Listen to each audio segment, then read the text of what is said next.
Good day, this video is about converting a fraction to a decimal. In this video, we have two steps, the procedure and the solving.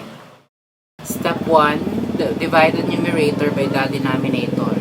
I-explain ko itong meaning na ito sa step 2. Sa step 2 solving, ito yung mga solve natin na fractions. I-convert natin 3/4 and 5 1/8. 3 divided by 4, numerators divided by the denominator.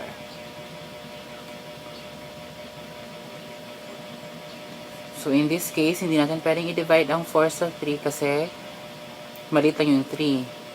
So, ang gawin natin, lagay tayo ng decimal point here sa taas at sa baba at lagay tayo ng 0. This time, basahin natin siya as 30 and pwede natin i-divide yung 4 dito. 4 divided by 30 divided by 4 is equals to 7 times 4 is equals to 28. So, there are 7, 4, and 30. So, 7, lagay tayo ng 7 dito, and lagay natin 28. 30 minus 28 is equals to 2. Next, hindi natin pwedeng i-divide ang 4 sa 2 dahil mas maliit yung 2 sa 4. So, add tayo ulit ng 0. Magiging 20 siya. 4 divided by 20 is equals, 20 divided by 4 is equals to 5. 4 times 5 is equals to 20.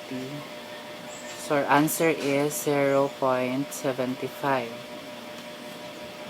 3/4 is equals to 0.75.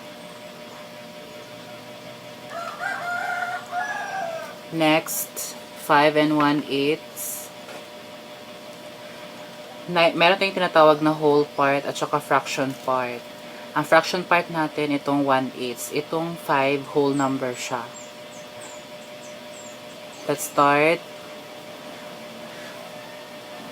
1 divided by 8. So, pareha nung kanina, hindi natin pwedeng i-divide ang 8 sa 1 dahil maliit lang siya. So, lagay ulit tayo ng point sa taas at sa baba. Add tayo ng 0 para maka-perform tayo, maging 10 siya. So, 10 divided by 8 equals 1. 8 times 1 equals 8. 10 minus 8 is equals to 2. Add ulit tayo ng 0. Bring down 0. It will become 20.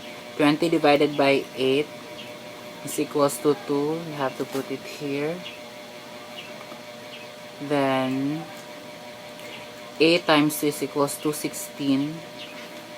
20 minus 16 is equals to 4. Again, we can't divide 4 by 8. So, we add another 0 here. And let's bring down the 0 here. It will become 40. 40 divided by 8 there. So, our answer would be 5.125. Add lang natin yung decimal na part sa whole part. So, 5.125.